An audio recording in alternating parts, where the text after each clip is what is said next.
ಆತ್ಮೀಯ ವೀಕ್ಷಕರೇ, Royson creations YouTube ಚಾನಲ್ಗೆ ನಿಮಗೆ ಸ್ವಾಗತ.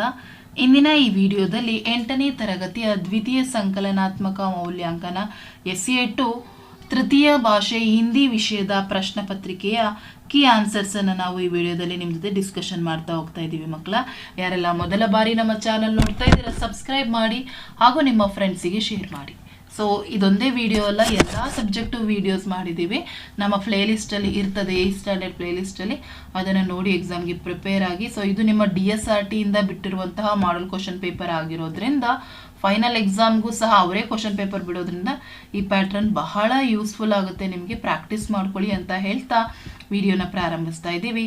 ಒಟ್ಟಾರೆ 50 अंकಗಳಿಗೆ एग्जाम इरते. फर्स्ट में निम्नलिखित प्रश्नों के लिए 4 विकल्प सुझाए गए हैं.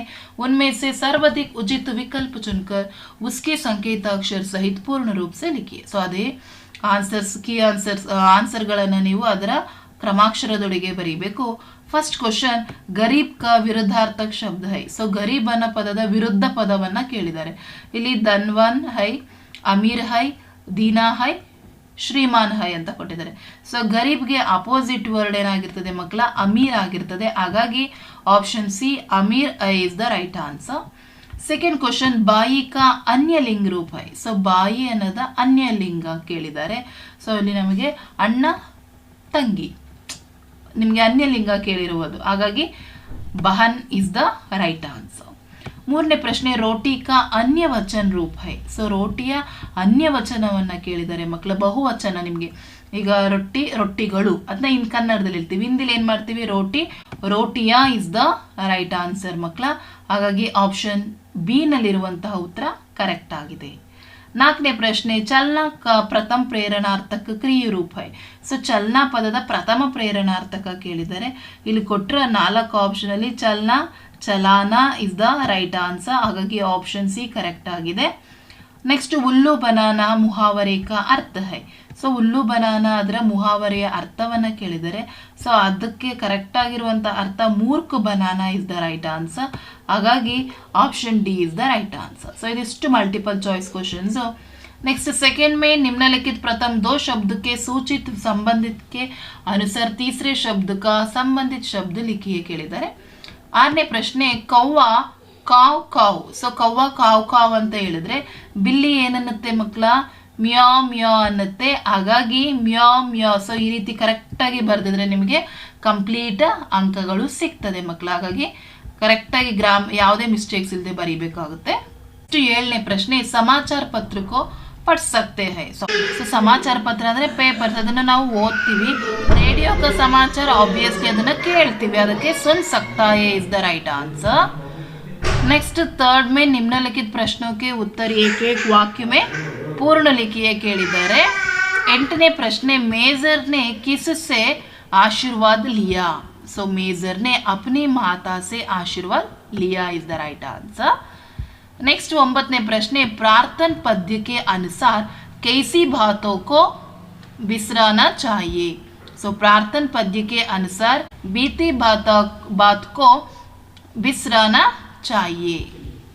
नेक्स्ट 10ನೇ ಪ್ರಶ್ನೆ, ಮೊಬೈಲ್ ಕಾ ಅಗ್ರಸ್ ಕೌನ್ ಹೈ. ಸೊ ಮೊಬೈಲ್ನ ಅಗ್ರಸ್ ಅಂದ್ರೆ ಮೊಬೈಲ್ಗಿಂತ ಮುಂಚೆ ಯಾವುದಿತ್ತು? ಮೊಬೈಲ್ ಕಾ ಅಗ್ರಸ್ ಟೆಲಿಫೋನ್ ಹೈ. ಸೊ ಇದಿಷ್ಟು ನಿಮಗೆ ಒನ್ ವರ್ಡ್ ಆನ್ಸರ್ಸ್ ಕ್ವಶನ್ಸ್ ಮಕ್ಕಳ.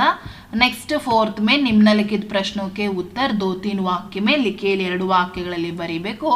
11ನೇ ಪ್ರಶ್ನೆ, शिशु ने दुनिया में आकर पहले क्या क्या सीखा और कैसे सीखा ಅಂತ ಕೇಳಿದ್ದಾರೆ. शिशु ने दुनिया में आकर रो रो कर हंसना सीखा, लघु होकर बढ़ना सीखा और गिर गिर कर चलना सीखा. नेक्स्ट, पेट से गिरे सेब को देखकर न्यूटन ने क्या सोचा. पेट से गिरे सेब को देखकर न्यूटन ने सोचा कि यह सेब पेट से नीचे क्यों गिरा. ಯಾಕೆ ಮರದಿಂದ ಕೆಳಕ್ಕೆ ಬಿತ್ತು ಅಂತ ಹೇಳಿ ಯೋಚನೆಯನ್ನ ಮಾಡ್ತಾರೆ. नेक्स्ट 13ನೇ ಪ್ರಶ್ನೆ, अकबर ने अंत में क्या समझा पाया. अंत में अकबर समझाए पाए कि बीरबल को उल्लू बनाना आसान नहीं है.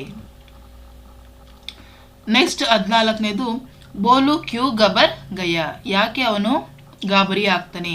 ಬೋಲೋ दूध पी रहा था, थोड़ा सा दूध मुंह से निकलाकर जमीन पर फैला गया, फैले दूध में उसे 2 पंखा दिखाई दिए, इसलिए बोलू घबरा गया. नेक्स्ट, दूरदर्शन क्या क्या प्रसार करता है ಹೇಳಿದ್ದಾರೆ ಮಕ್ಕಳ. ಸೊ ಇದಕ್ಕೆ ಕರೆಕ್ಟ್ ಆಗಿರುವಂತ ಉತ್ತರ दूरदर्शन साहित्यिक, सामाजिक, आर्थिक और भारतीय सभ्यता व संस्कृति के प्रचार करते हैं. ಸೊ ಇದಕ್ಕೆ ಆದಷ್ಟು ಬರೆದ್ರೆ ಸಾಕು. ಅದಕ್ಕೆ ಆಪ್ಷನ್ ಕೊಟ್ಟು रक्षाबंधन का मतलब क्या है ಅಂತ ಕೇಳಿದ್ದಾರೆ ಮಕ್ಕಳ. ಸೊ रक्षाबंधन का मतलब रक्षा का बंधन है. रक्षाबंधन 2 आत्मा हो, 2 हृदय और 2 प्राण की एक दूसरे के प्रति घनिष्ठता की भगवान से होत प्रेत है ಅಂತ ಹೇಳಿ ಬರೆದ್ರೆ ಕಂಪ್ಲೀಟ್ ಆನ್ಸರ್ ಸಿಗುತ್ತೆ. ಇದಿಷ್ಟು ನಿಮಗೆ 2 अंकದ ಪ್ರಶ್ನೆ ಆಗಿತ್ತು. ನೆಕ್ಸ್ಟ್ 5th में निम्नलिखित प्रश्नों के उत्तर 3-4 वाक्य में लिखिए ಅಂತ ಕೇಳಿದರೆ 16ನೇ ಪ್ರಶ್ನೆ ತಿಮ್ಮಕ್ಕ ದಂಪತಿ किस प्रकार का धर्म कार्य में लग गए ಅಂತ ಹೇಳಿ ಕೇಳಿದರೆ तिम्मक्का दंपति के गांव के पास ही श्रीरंग स्वामी का मंदिर था.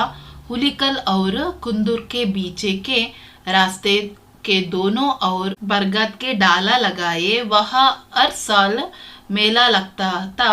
वहाँ आने वाले जानवरों के लिए पीने के पानी का इंतजाम किया. नेक्स्ट 17 क्वेश्चन बादल कैसे बनते हैं ಅಂತ ಕೇಳಿದರೆ ಯಾವ ರೀತಿ ಮೋಡ ಆಗುತ್ತೆ ಅಂತ. समुद्र, झीला, तालाब और नदियों के पानी सूरज की गर्मी से बाष्प बनकर ऊपर उठता है. इस बाष्प से बादल बनते हैं. नेक्स्ट, निम्नलिखित दोहे का भावार्थ अपने शब्द में लिखिए. ಸೊ ಇಲ್ಲಿ ದೋಹೆಯನ್ನ ಕೇಳಿದ್ದಾರೆ. ಸೊ ಇಲ್ಲಿ ನಿಮಗೆ ದೋಹೆಯನ್ನ ಕೊಟ್ಟಿದ್ದಾರೆ ಮಕ್ಕಳ. ಸೊ ಅದಕ್ಕೆ ಭಾವಾರ್ಥವನ್ನ ನೀವು ಬರಿಬೇಕು. ಇಲ್ಲಿ ಕಬೀರ್ ದಾಸ್ ಅವರದು ಕಬೀರ್ಗೆ ದೋಹೆಯನ್ನ ಕೊಟ್ಟಿದ್ದಾರೆ. ಸೊ ಅದರ ಭಾವಾರ್ಥ ನೋಡಿ ಇದೇ ರೀತಿ ನೀವು ಬರೆದ್ರೆ ನಿಮಗೆ ಕಂಪ್ಲೀಟ್ ಆಗಿ ಅಂಕಗಳು ಸಿಗ್ತದೆ. ನೆಕ್ಸ್ಟ್ ನಿಮಗೆ 19ನೇ ಪ್ರಶ್ನೆ ಕಾನಿ ಕಿಸೆ ಕಹತೆ ಹೈ ಅಂತ ಕೇಳಿದ್ದಾರೆ. ಸೊ ಅದಕ್ಕೆ ಆನ್ಸರ್ ನೋಡಿ ಇಲ್ಲೇ ಇದೆ ಮಕ್ಕಳ. ಇದಿಷ್ಟು ಆನ್ಸರ್ ಅನ್ನು ನೀವು ಬರೆದು ಪ್ರಾಕ್ಟೀಸ್ ಮಾಡ್ಕೊಳ್ಳಿ. ಇದರಲ್ಲಿರೋ ಕ್ವಶನ್ಸ್ ಎಷ್ಟು ರಿಪೀಟ್ ಆಗುವ ಚಾನ್ಸಸ್ ಇರ್ತದೆ. 21ನೇದು ಪ್ರೋಟೀನ್ ಕಾ ಅಂಶ ಕಿನ್ ಕಿನ್ ಚೀಜೋ ಸೆ ಪ್ರಾಪ್ತ ಕರ್ ಸಕ್ತೆ ಹೈ ಅಂತ ಹೇಳಿದ್ದಾರೆ. ಯಾವ್ಯಾವುದ್ರಲ್ಲಿ ಸಿಗುತ್ತೆ. ಸೊ ಪ್ರೋಟೀನ್ ಕೆ ಅಂಶ गेहूं, चावल, मक्का, सोयाबीन, चना, मूंग, अरहर आदि अनाज दोनों से प्राप्त कर सकते हैं. ಸೊ ಇದರಲ್ಲೆಲ್ಲ ನಮಗೆ ಅದರ ಅಂಶಗಳು ಪ್ರೋಟೀನ್ ಅಂಶಗಳು ಸಿಗ್ತದೆ. ನೆಕ್ಸ್ಟ್ 21ನೇ ಪ್ರಶ್ನೆ निम्नलिखित वाक्य का अनुवाद कन्नड़ या अंग्रेजी में लिखिए ಅಂತ ಹೇಳಿ ಕೇಳಿದರೆ बालक मोहन दास करमचंद गांधी शर्मिले स्वभाव के थे. वे त्याग और तपस्या के मूर्ति है. ಸೊ ಬಾಲಕ ಮೋಹನ್ ದಾಸ್ ಕರಮ್ಚಂದ್ ಗಾಂಧಿ ನಾಚಿಕೆ ಸ್ವಭಾವದವರಾಗಿದ್ದರು. ಅವರು ತ್ಯಾಗ ಮತ್ತು ತಪಸ್ಸಿನ ಮೂರ್ತಿಯಾಗಿದ್ದರು. ಸೊ ಈ ರೀತಿ ನೀವು ಬರೆದ್ರೆ ನಿಮಗೆ ಇಲ್ಲಿ 3 ಅಂಕಗಳು ಸಿಗ್ತದೆ. ನೆಕ್ಸ್ಟ್ 6th में निम्नलिखित प्रश्नों के उत्तर 4 वाक्य में लिखिए ಕೇಳಿದ್ದಾರೆ. ಸೊ ಅದರಲ್ಲಿ ಫಸ್ಟ್ ಕ್ವಶನ್ 22ನೇದು ಪದ್ಯ ಭಾಗವನ್ನ ಕೊಟ್ಟಿರ್ತಾರೆ. ಸೊ ಇಲ್ಲಿ ರಂಗ ಬಿರಂಗೆ ಅಲ್ಲಿಂದ ಸುರ್ಬೀರ್ ಸಕ್ತೆ ಹೈ. ಸೊ ನೋಡಿ ಇಲ್ಲಿ ಯಾವುದೇ ರೀತಿಯ ಮಿಸ್ಟೇಕ್ಸ್ ಇಲ್ದಲೆ ನೀವು ಬರೆದ್ರೆ ನಿಮ್ಗೆ ಇಲ್ಲಿ 4 ಅಂಕಗಳು ಸಿಗ್ತದೆ ಮಕ್ಕಳ. ನೆಕ್ಸ್ಟ್ 23ನೇ ಪ್ರಶ್ನೆ ನಿಮ್ನಲಿಖಿತ अनुच्छेदन पढ़कर अधोलिखित प्रश्नों के उत्तर लिखिए. ಸೊ ನಿಮ್ಗೆ ಇಲ್ಲಿ ಪ್ರಶ್ನೆಗಳನ್ನ ಕೊಟ್ಟಿರ್ತಾರೆ. ಇಲ್ಲಿ ಪ್ಯಾಸೇಜ್ ಅನ್ನ ಕೊಟ್ಟಿದ್ದೀನಿ ನೋಡಿ. ಜಹಾಪನ मुझे हरे रंग का घोड़ा मिला गया है, जहापना घोड़े तो आपको मिल जाएगे. ಸೊ ಈ ರೀತಿ 4 ಲೈನ್ ಕೊಟ್ಟಿದ್ದಾರೆ. ಅದ್ರ ಮೇಲೆ ನಮಗೆ ಕ್ವಶನ್ ಅನ್ನ ಕೇಳಿರ್ತಾರೆ ಮಕ್ಕಳ. ನೋಡಿ ಇಲ್ಲೇ ಇದೆ ಕ್ವಶನ್ಸ್ ನೋಡಿ. ಗೋಡೆ ಕಾ ರಂಗ್ ಕೈಸಾತ, ಆಬ್ವಿಯಸ್ಲಿ ಅವರೇ ಕೊಟ್ಟಿದ್ದಾರೆ. ಗೋಡೆ ಕಾ ರಂಗ್ ಹರಾತ. ಸೊ ಹಾಗಾಗಿ ಜಸ್ಟ್ ಇಷ್ಟು ಬರೆದ್ರೆ ಸಾಕು 1 ಅಂಕ. ನೆಕ್ಸ್ಟ್ ಬೀರಬಲ್ನೆ ಗೋಡೆಕೋ ಕೈಸೆ ಖೋಜಾತ ಅಂತ ಹೇಳಿ ಕೇಳಿದ್ದಾರೆ. ಬೀರಬಲ್ನೆ ಗೋಡೆಕೋ ಬಡಿ ಮುಷ್ಕಿಲೆ ಸೆ ಖೋಜಾತ. ನೆಕ್ಸ್ಟ್ किसकी शर्त मनानी पड़ती है ಅಂತ ಕೇಳಿದ್ದಾರೆ. ಸೊ ಗೋಡೆಗೆ ಮಾಲಿಕ್ ಕಿ ಶರ್ತ್ ಮನಾನಿ ಪಡ್ತಿ ಹೈ. ಸೊ ಇದಿಷ್ಟು ಬಹಳ ಈಸಿ ಆಗಿತ್ತು. ಅಂಡ್ ಲಾಸ್ಟ್ ಕ್ವಶನ್ कोई सकारण देते हुए 2 दिन छुट्टी के लिए अपने प्राध्यापक को 1 दिन को एक प्रार्थन पत्र लिखी. ಸೊ ಇಲ್ಲಿ ಚುಟ್ಟಿ ಪತ್ರವನ್ನ ಕೇಳಿದರೆ ಇದೇ ರೀತಿ ಬರೀಬೇಕು. ಸೊ ಚುಟ್ಟಿ ಪತ್ರ ಅಂತ ಬರೆದು ಇಲ್ಲಿ ಫಸ್ಟ್ ದಿನಾಂಕವನ್ನ ಹಾಕಿ ಮಕ್ಕಳ, ದಿನಾಂಕ ಹಾಕಿ ಪ್ರೇಷಕ್ ರಾಮು 8वीं कक्षा ಸರ್ಕಾರಿ ಮಾಧ್ಯಮಿಕ ಪಾಠಶಾಲಾ ಧಾರವಾಡ ಅಂತ ಹಾಕಿ, ಸೇವಾ ಮೇ ಪ್ರಾಧ್ಯಾಪಕ, ನೀವು ಯಾವ ಶಾಲೆಯಲ್ಲಿ ಓದ್ತಿರ್ತೀರೋ ಅದೇ ಸ್ಕೂಲ್ ಅಡ್ರೆಸ್ ಹಾಕಿ, ಸಮಸ್ಯೆ ಇಲ್ಲ. ಸರ್ಕಾರಿ ಮಾಧ್ಯಮಿಕ ಪಾಠಶಾಲಾ ಹಾಸನ್ ಅಂತೆಲ್ಲಾದರೂ ಹಾಕಿ, ನಿಮ್ಗೆ ಯಾವ ಜಿಲ್ಲೆ ಇರುತ್ತೆ, ಯಾವ ಡಿಸ್ಟ್ರಿಕ್ಟ್ ಇರುತ್ತೆ, ಪ್ಲೇಸ್ ಇರುತ್ತೆ ಅದನ್ನು ಹಾಕಿ. ಆದರಣೀಯ ಮಹೋದಯ ಅಂತ ಹಾಕಿ, ವಿಷಯ ಚುಟ್ಟಿ ಕೇಳಿಯೇ ಪ್ರಾರ್ಥನಾ ಪತ್ರ ಅಂತ ಹಾಕಿ, ವಿಷಯವನ್ನು ಇಲ್ಲಿಂದ ಇಲ್ಲಿ ತನಕ ನನಗೆ ರಜೆ ಬೇಕು ಅಂತ ಹೇಳಿ ಕೇಳಿ, ನೆಕ್ಸ್ಟು ಆಪ್ಕೆ ಆಜ್ಞಾಕಾರಿ ಛಾತ್ರ ರಾಮು ಅಂತ ಹಾಕಿ